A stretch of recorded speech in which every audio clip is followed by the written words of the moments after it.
They tell you it takes 90 days to rewire your life, or 66 days to anchor a new habit. But when it comes to the toxic comfort that's holding your love life captive, the one that keeps you stuck in cycles of unfulfilling relationships, chasing the emotionally unavailable, or settling for less than you deserve, it only takes 3 days to make the pivotal break. 3 days to divorce your comfort blanket. Because this challenge isn't about setting up a new daily routine. It's about annihilating a deeply rooted psychological pattern. It's about emotional insurgency. For the next 72 hours, I'm not asking you to become a completely new person. I'm asking you to become a ruthless investigator of your own emotional landscape. Everything you crave in attraction, the magnetic confidence, the secure boundaries, the ability to walk away from drama and choose genuine value, it all starts with one fierce decision. The decision to stop running toward the familiar pain and finally stand still. And this isn't just relationship advice. This is your psychological blueprint to sever the ties with the part of you that keeps sabotaging your happiness in the name of safety. Day 1. Awareness is the weapon. Let's be honest. You've tried to break free before. You've read the books, listened to the podcasts, and told yourself, this time I'm going to only attract healthy people.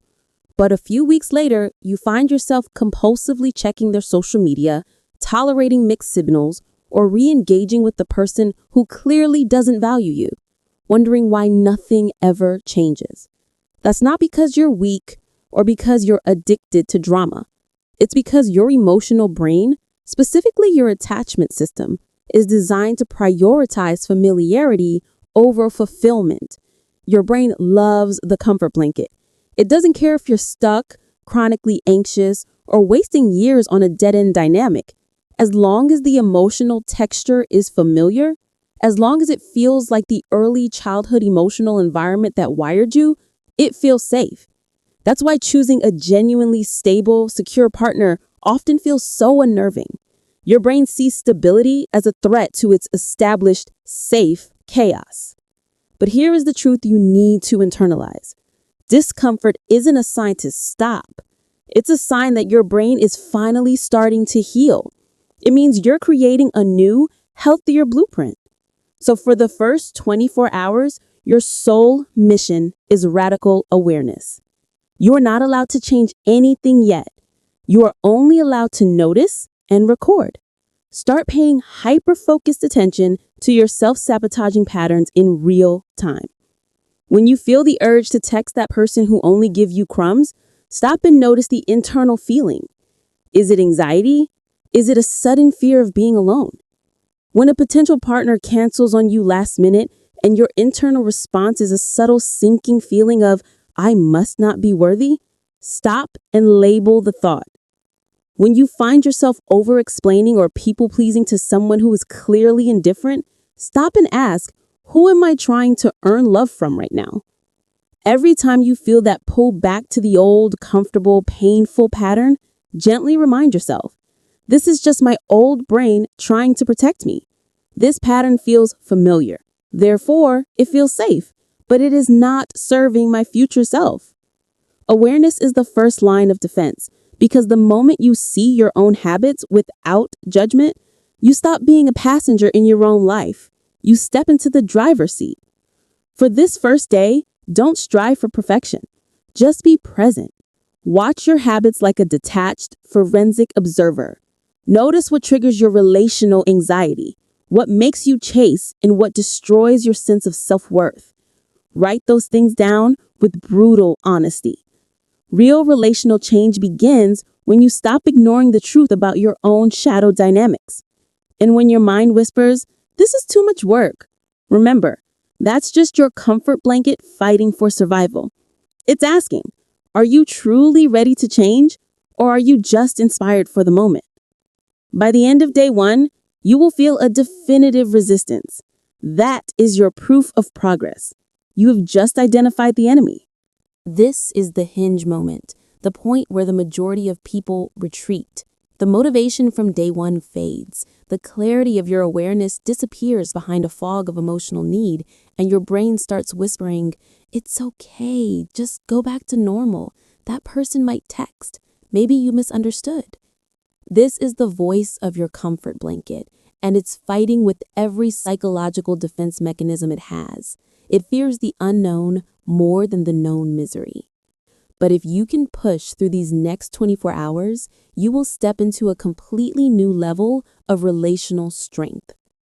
Because healthy, stable attraction, the kind that lasts and builds, isn't about feeling emotionally motivated all the time. It's about building momentum and refusing to stop the forward motion.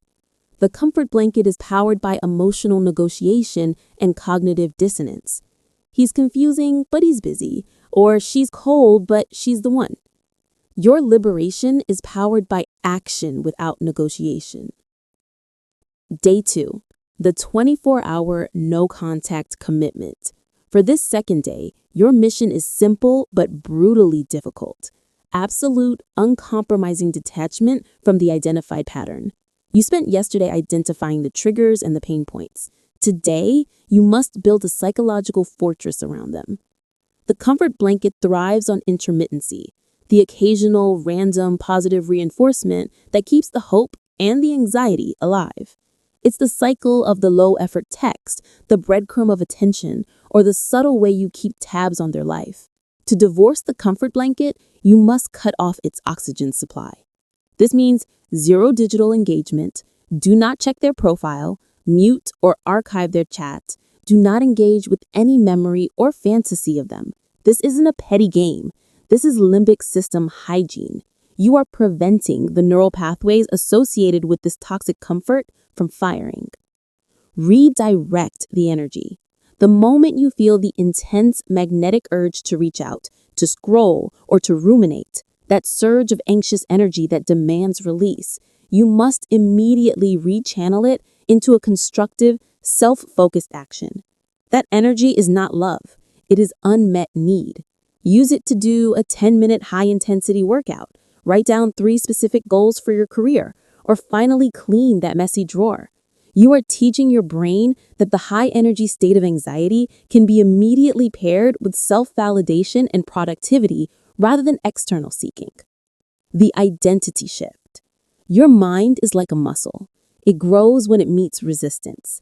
Every time you consciously act against the urge of the comfort blanket, despite feeling tired, anxious, or doubtful, you are teaching your brain a powerful new truth. Self-effort equals self-strength. You are literally changing your identity from the person who chases crumbs to the person who prioritizes their own peace. Around hour 36, midway through day 2, you'll notice something unsettling. The craving will peak. You'll see small signs everywhere that you should break the commitment. That's your old self, your established neural network, experiencing an extinction burst. It's the final, desperate attempt to return you to familiar ground. This is the psychological moment of true transformation. Your excuses will arrive stronger than ever, whispering things like, "You have done enough. One peak won't hurt. You deserve a break from this focus. This is too hard. You were happier when things were simpler." When you hear that voice, smile, because that means your new, secure, self-respecting identity is winning. You have to show your brain that consistency is your new normal. Show up for your boundaries even when you don't feel validated. Show up for your peace even when the silence feels deafening. Discipline isn't built on fleeting emotion. It's built on repetition of the right action. By the end of day 2, you've not just resisted the urge. You have completed the psychological divorce papers by replacing the toxic behavioral loop with a new, self-affirming one. You have now reached the final, most crucial stretch of this 3-day psychological intervention. For the past 2 days, you've been actively fighting against the ingrained patterns of your mind, the pursuit of the familiar, chaotic comfort. But in these last 24 hours, something fundamental shifts. You are no longer fighting. You're simply leading. This is the phase where your brain stops resisting self-respect and begins to crave it. Why? Because for 48 hours, you have repeatedly demonstrated to your nervous system that self-worth is the new safety. You have proven through sheer action that the feeling of integrity and the reality of your boundaries are more dependable and predictable than the high-stakes, unreliable thrill of chasing the comfort blanket. Success now feels familiar. It feels safe. And most importantly, it feels like you. Day 3. Building the new identity. This final week isn't just about maintaining a boundary. It's about cementing a new relational identity. Here is the psychological truth about attraction. You will never sustainably rise above the story you tell yourself. If you keep affirming, "I always attract people who use me," or "I can't stay consistent in a healthy relationship," then your brain will always find ways to manifest or seek out that familiar narrative. The mind doesn't follow effort alone. It follows identity. So for this final 24 hours, your task is to begin reprogramming your self-image, the part of you that determines what you will tolerate and what you will demand. This is the stage where you install the new operating system for your love life. Your focus must be on substitution and affirmation. The substitution of value. That intense magnetic pull that used to drive you to check their profile or replay an old argument is raw, concentrated attention energy. You must fully divert it to your own high-value assets. Emotional investment. If you find yourself ruminating for 10 minutes, immediately pivot and spend 10 minutes in intentional self-validation. Write down 3 things you are uniquely good at, 3 moments you felt powerful, or 3 reasons a secure, high-quality partner would choose you. You are literally moving your emotional capital from an external source back into your own self-concept. Behavioral investment. Work on your fitness, master a skill for your career, or connect deeply with a reliable, healthy friend. Treat your goals as something you must do, not something you might do. You are embodying the identity of someone who is busy, valuable, and has a full life. Someone who doesn't need external validation because their life is already abundant. The affirmation of self-sovereignty. Every morning and whenever the old urge tries to resurface, state your new identity out loud. You're not just saying it, you're using the power of repetition to rewire reality. Say, "I am emotionally disciplined." Say, "I am focused on my own growth." Say, "I finish what I start, and what I start is building a powerful life." Say, "I attract consistency, not chaos." By the time you reach hour 72, the shift won't just be behavioral, it will be mental. The neuroplasticity is kicking in. Your anxiety will feel less sharp, the silence will feel less empty, and more like peace. This isn't luck. This is the result of 3 days of ruthless consistency in choosing self-respect over the comfortable misery of the past. You have now built the foundation. You have not just finished a challenge, you have shattered a pattern. The comfort blanket is divorced, and you are standing on your own ground. You have installed an operating system that runs on momentum, not motivation, one that is powered by mastery, not mood. You don't need to force growth anymore. It is simply becoming who you are. The right moment wasn't coming. The right moment was now. And it all began with one simple decision. The decision to prioritize your future self over your familiar fear.